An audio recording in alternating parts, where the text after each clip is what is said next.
My name is Guy Michelmore. I'm a film, games and television composer, and I love my job. I believe passionately in trying to help as many filmmakers and indie game producers and TV producers to get the most out of music in their productions as is humanly possible. Because, as all of you know, music can make or break any creative enterprise. And whilst it can bring enormous benefits, it's also one of the most challenging parts of the creative process to get right.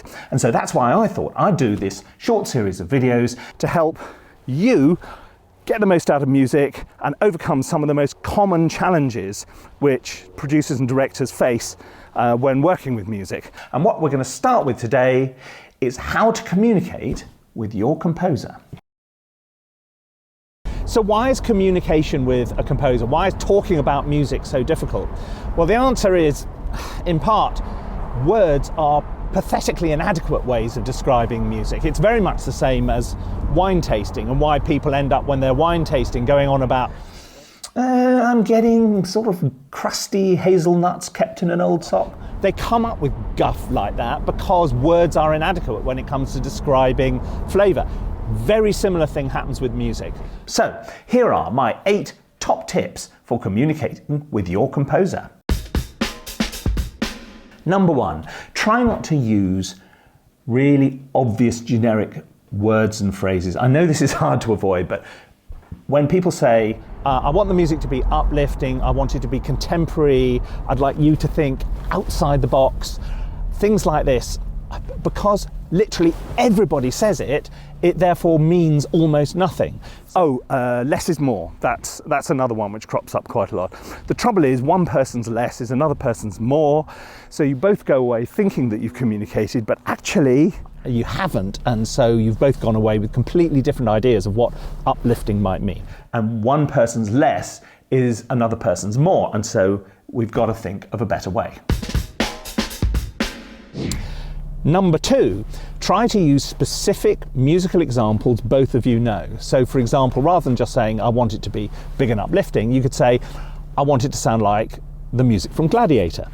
Okay, now we both have some form of reference, a point of reference, so that we can see exactly what uplifting means and how that might be interpreted. But you don't just want to say, I want this to sound like the music from Gladiator, otherwise you'll get a pale pastiche of Hans Zimmer, and that's not what you're after. The best thing to do is to really dig in and try and work out, what is it about the music from Gladiator that you like? Why do you want the music from Gladiator? Is it the epic sense of scale mixed with lyricism? Is it the driving percussion? Is it the grandeur and the power of the orchestration? The sense of impending doom and heroism? All that kind of stuff. So if you start analysing why you want that particular music and what elements are, quite specific elements, in other words, listen to the first half of this cue and you'll start to understand what I mean, that's a good thing. All those kind of things are where the communication between you and the composer really start, because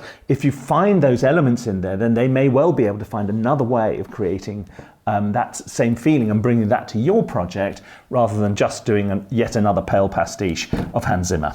Then you can start a proper dialogue with your composer, and that's a really good place to start. Tip number 3, try to use examples where you do use examples which don't come with tons and tons of baggage. And what I mean is where the context, the original context of the music is probably more important than what the music sounds like.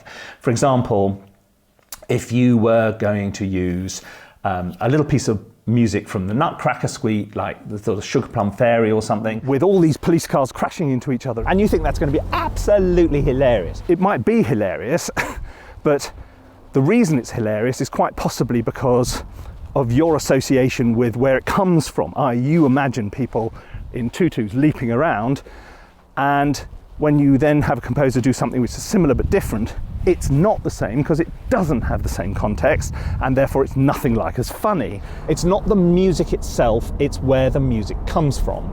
And so if your composer then does something which sounds a little bit like the Nutcracker Suite, suddenly it's not funny at all because their music doesn't come with all the context. So avoid examples where you're really referencing the context rather than the music itself.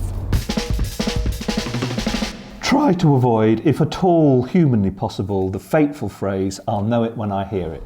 It can be a little bit soul-destroying because you just don't know where to start. Now, I understand why you want to say that, but it's a little bit like walking into a restaurant and saying, "Bring me a whole load of food," and I'm not quite sure what I want, but I will know it when I taste it. If you really genuinely have no idea what you want, If you genuinely have absolutely no clue, if you really have absolutely no idea where to start or what it should sound like or anything else, it is far better to be honest and to say, "Look, I honestly don't know. I really have no idea where to start.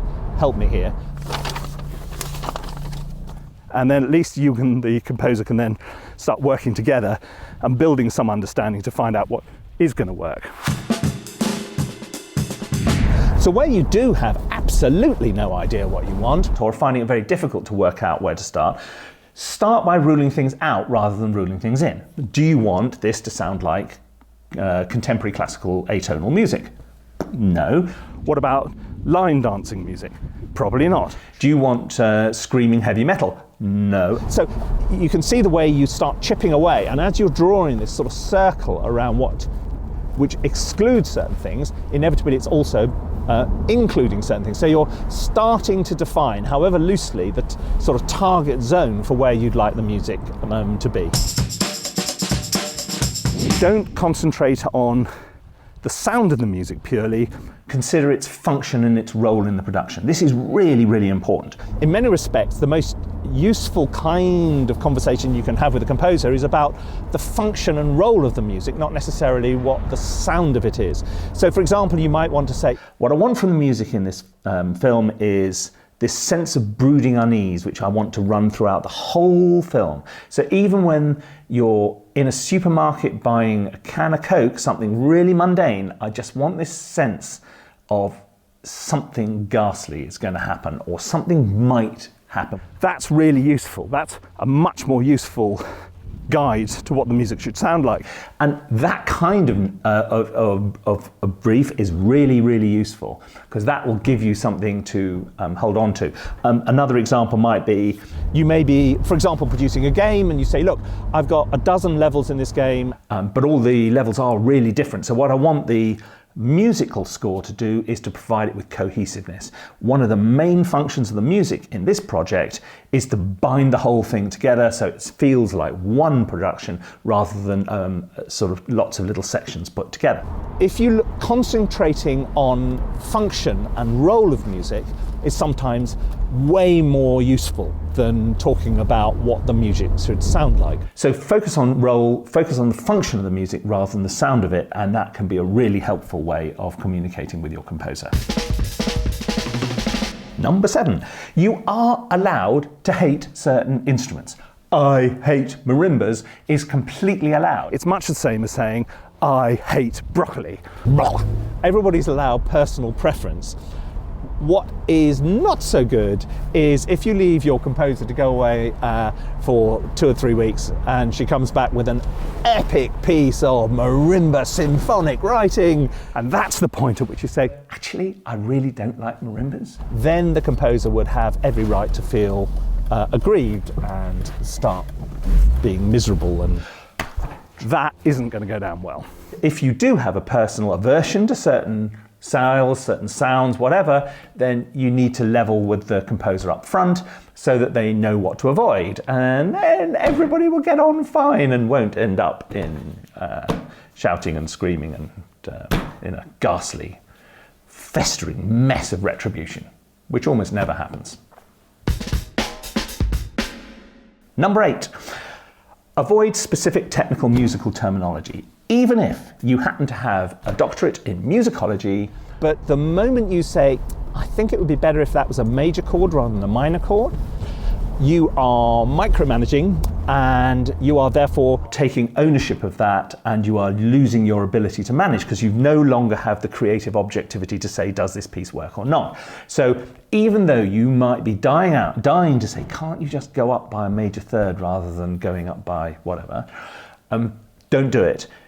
say to the composer why this particular thing does or does not work. Why, in general terms, you don't like it, or what you think it should try and achieve in terms of function and role, rather than giving a specific technical musical solution to the problem.